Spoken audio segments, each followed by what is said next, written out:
ബഹുമാനപ്പെട്ട വിദ്യാർത്ഥാക്കൾക്കും മറ്റു സദസ്യർക്കും എൻ്റെ വിനീതമായ വന്ദനം. പ്രിയരെ, ഈ അടുത്ത കാലത്തെ ചില പത്രവാർത്തകളിലേക്ക് ഞാൻ നിങ്ങളുടെ ശ്രദ്ധയെ ക്ഷണിക്കട്ടെ. കോവിഡ് മനുഷ്യരാശിയെ വിഴുങ്ങുന്നു, കാർഷിക സമരം ആളിക്കത്തുന്നു.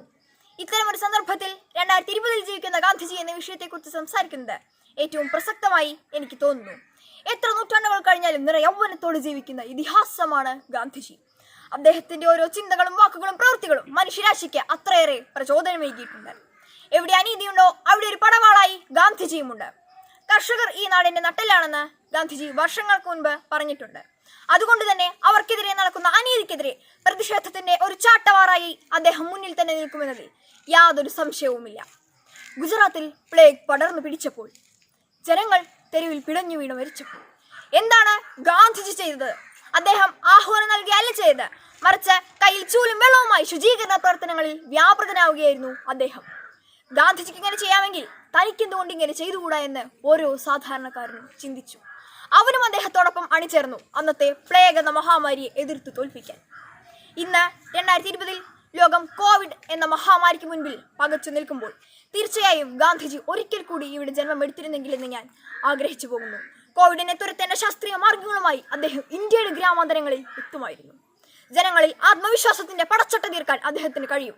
കാരണം ജനമനസ്സിൽ അദ്ദേഹം ശുഭചിന്തയുടെയും പ്രതീക്ഷയുടെയും ഒളിമങ്ങാത്ത പ്രഭാവമാണ്. ഇന്ത്യ സ്വാതന്ത്ര്യം ആഘോഷിക്കുന്ന സമയത്ത് ബംഗാളിൽ നടന്ന വർഗീയ ലഹളക്കെതിരെ ഒറ്റയാൾ പട്ടാളമായി നിന്ന് ചെറുത്തു തോൽപ്പിച്ചു ഗാന്ധിജി.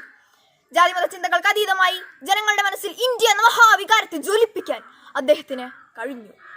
ജനക്കൂട്ടം അക്രമാസക്തമാകുമ്പോൾ, സമരങ്ങൾ ചോരയിൽ പടരുമ്പോൾ ഈ ആധുനിക കാലത്ത് ഗാന്ധിജി എന്ന മഹാപ്രകാശം ഉണ്ടാവുക തന്നെ വേണമായിരുന്നു.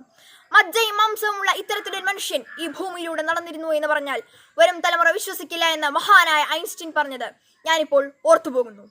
രന്തിദേവന്റെ ദയാവായ്പും ബുദ്ധന്റെ അഹിംസയും മുഹമ്മദിൻ സ്ഥൈര്യവും ക്രിസ്തുദേവന്റെ പരിത്യാഗശീലവും കൃഷ്ണന്റെ ധർമ്മോപാസനാ ശക്തിയും ഒത്തുചേർന്നതാണ് എൻ്റെ ഗുരുനാഥൻ എന്ന് മഹാകൈവള്ളത്തോൾ പറഞ്ഞത് നമുക്ക് നെഞ്ചോട് ചേർക്കാം.